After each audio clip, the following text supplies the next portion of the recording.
dipersembahkan oleh Maktur Travel Umroh dan Haji. Assalamualaikum warahmatullahi wabarakatuh. Alhamdulillah wa syukurillah, puji syukur kita panjatkan kepada kehadirat Allah Subhanahu wa taala. Karena berkat rahmatnya lah kita bisa menikmati kembali bulan suci Ramadan pada tahun ini. Hadirin pemirsa, perkenalkan saya Muhammad Irsal, menemui Anda dan menemani Anda sambil santap sahur di program Syiar Sahur. Kita akan membahas bagaimana pentingnya sholat dengan tema Jagalah Sholatmu bersama Ustadz Tipraya. Assalamualaikum warahmatullahi wabarakatuh. Waalaikumsalam warahmatullahi wabarakatuh. Ya, kabarnya gimana Ustadz? Alhamdulillah sehat. Ya, kita akan bahas Jagalah Sholatmu untuk tema kita pada kali ini.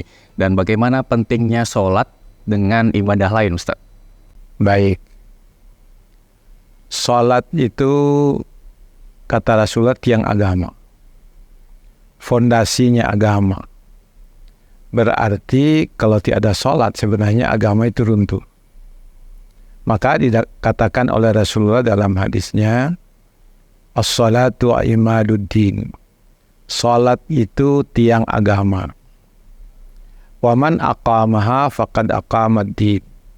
Barang siapa yang sudah mendirikan sholat, sebenarnya dia sudah membangun fondasi agama.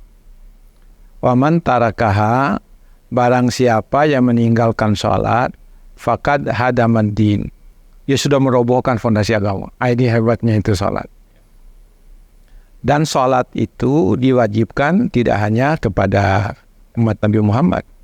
Sebelumnya juga sudah. Walaupun waktu dan tata cara yang dilakukan itu beda. Jadi sholat itu adalah fondasi agama Islam. Ya, apakah emang ini bisa disebut karena sholat ini perintah yang pertama diperintahkan kepada umat Islam begitu Ustaz? Sebenarnya sholat itu sudah ada di zaman-zaman Nabi yang sebelumnya. Cuma sholat yang 5 waktu itu diwajibkan kepada umat Nabi Muhammad. Awalnya sholat itu bukan 50. Itu ketika Rasulullah Muhammad dipanggil oleh Allah untuk Mi'raj ke langit. Pada saat itu diperintahkan 50 kali sholat sehari. Lalu Nabi Musa alaihissalam ketika ketemu dengan Nabi Muhammad, itu 50 kali terlalu berat. Tawarkanlah kepada Allah agar dikurangi. Sampai beberapa kali penawaran, permintaan diskon, sehingga sholat itu tinggal 5. Tapi apa kata Allah? Yang 5 itu sama dengan yang 50. Sebenarnya sholat yang kita lakukan yang 5 itu sama dengan kita melaksanakan 50 kali sholat. Itu hebatnya ibadah. Baik, kalau tadi Ustadz menjelaskan bagaimana pentingnya ibadah sholat dari ibadah lain. Kita tahu bahwa ibadah lain bisa berupa sedekah begitu, terus berbuat baik sesama begitu ya. Ada hablum minallah dan juga hablum minanas. Kalau memang porsinya hablum minanas ini lebih baik daripada hablum minallah, itu bagaimana? Misalkan banyak orang sedekah, berbagi sesama, tapi sholatnya ditinggalkan, itu bagaimana Ustadz? Kalau dia meninggalkan sholat, berarti tadi itu dia meninggalkan ibadah yang menjadi fondasi agama. Karena itu maka sholat itu harus dijaga terus. Dijaga terus. Kata Al-Quran, hafizu ala sholati, ala sholawati was sholatil wusta. Jagalah kalian sholat. Karena apa? Seseorang yang meninggalkan sholat dengan sengaja, kata Rasul itu sama dengan kafir. Kata Rasulullah, man taraka sholata muta'ammidan faqad kafara jihara. Barang siapa meninggalkan sholat dengan sengaja, maka nilainya sama dengan dia kafir kepada Allah. Itu hebatnya ibadah sholat itu menjadi ibadah yang pokok. Karena itu ketika seseorang melakukan ibadah-ibadah yang lain, maka ibadah yang lain itu tetap diberi pahala oleh Allah. Tetapi karena dia tidak sholat, maka nanti akan diberi hukuman oleh Allah karena dia meninggalkan itu. Karena itu sholat harus dijaga, harus dilaksanakan. Bahkan kata Nabi, apa amal yang terbaik yang harus saya lakukan? Seorang sahabat bertanya pada Nabi, sholatlah pada waktunya. Jangan diundur, jangan ditunda. Sholatlah sesuai dengan waktunya.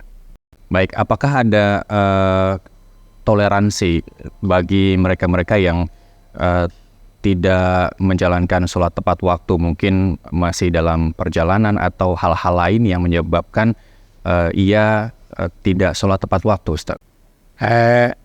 Ada kemudahan yang diberikan oleh Islam ketika seseorang itu tidak dapat melaksanakan sholat pada waktunya. Misalnya, ketika dia melakukan bepergian, maka Islam memberikan kemudahan untuk menjamak dan kasar sholat. Luar biasa kan? Yang 4 jadi 2, yang maghrib isya bisa digabung jadi 1 dalam kesulitan. Tetapi dalam kondisi-kondisi normal tidak boleh dia melakukan hal seperti itu. Itulah kemudahan yang diberikan oleh Allah dan Rasul-Nya dalam kaitan dengan ibadah sholat. Bahkan misalnya ada seorang dokter. Ini pas dia sedang menjalankan operasi untuk seorang pasien, maka dia tidak boleh meninggalkan kegiatan operasi pasiennya itu hanya karena sholat. Dia boleh mengqada sholatnya, dia mulai melaksanakan sholat setelah selesai itu.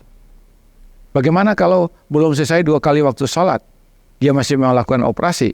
Boleh dia undur sholatnya, karena dia harus menyelamatkan dulu nyawa dari manusia itu. Baru dia sholat.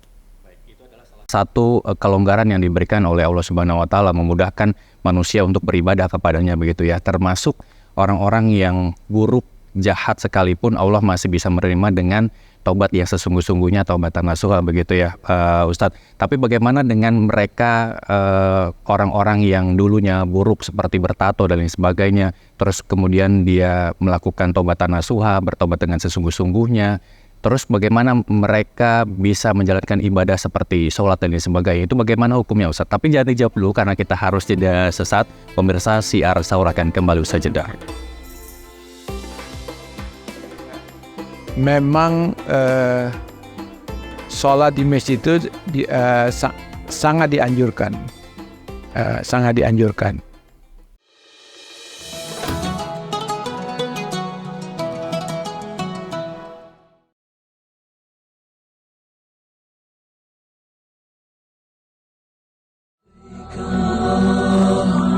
Maktur Travel Umrah dan Haji dengan pengalaman puluhan tahun siap memberi pelayanan dan fasilitas terbaik di Indonesia. Maktur Travel Umrah dan Haji menawarkan paket spesial bagi setiap jamaah yang ingin melaksanakan ibadah umroh dan haji khusus. Maktur Travel Umrah dan Haji, jembatan Anda menuju Baitullah.